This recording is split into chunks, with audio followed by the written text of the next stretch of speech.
guys, Adrian here, and today we've got an 81 Dodge. We're going to try to get this thing running. Now, you may wonder, what's with the strap on the trailer hitch? Well, despite putting a good battery in it and putting a little gas in the tank and making sure it's in neutral and all that good stuff, right now we ain't got no power going to the starter. Now, it might be a bad wire, might be a bad starter. We'll get to that. Right now, we're gonna see if it'll start. So what we're gonna do, we're gonna come around here and check it out.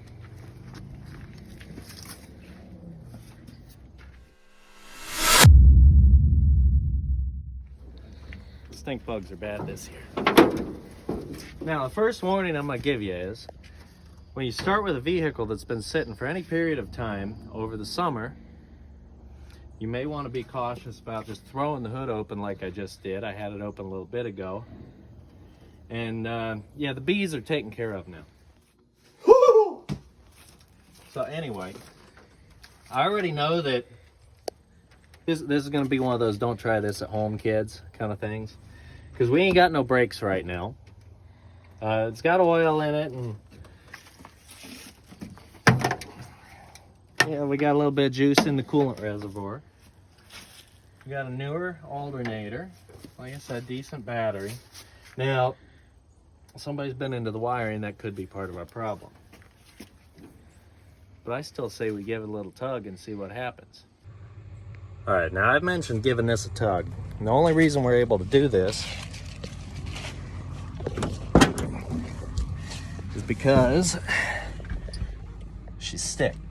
We got a 4-speed. So what I'm gonna do is I'm gonna have my wife, my assistant, lovely assistant, jump in the F250 Super Duty there, which we've already taken the time to strap up. And before we take off, I'm gonna pull the block out from behind the tire here. And I'm gonna dribble a little bit of gas down in the carburetor to give her a little help getting primed up, just in case it's sat long enough to lose prime. I think it's sat a while.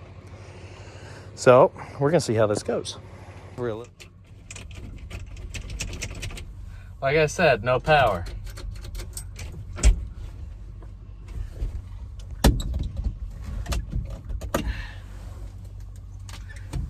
There's no hill. Oh, we do got hillbilly air conditioning.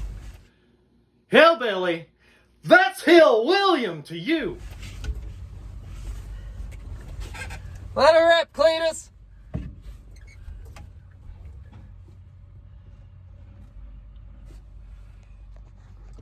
Here we go.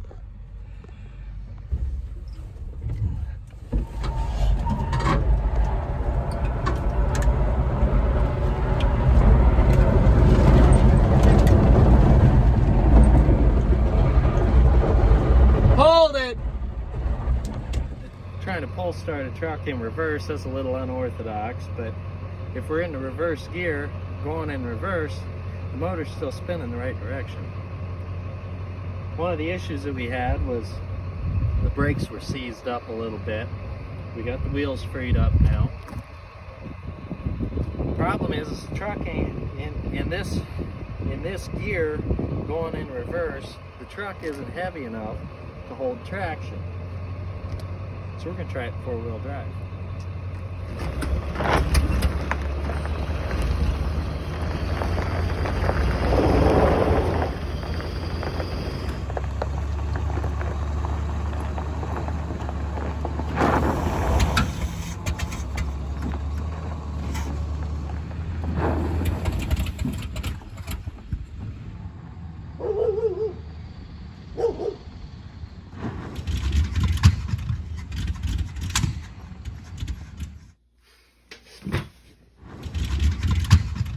No brakes, but she runs. Needs a little tune-up. We'll get it straightened right out. It's got a pretty bad mess. It ain't got enough power to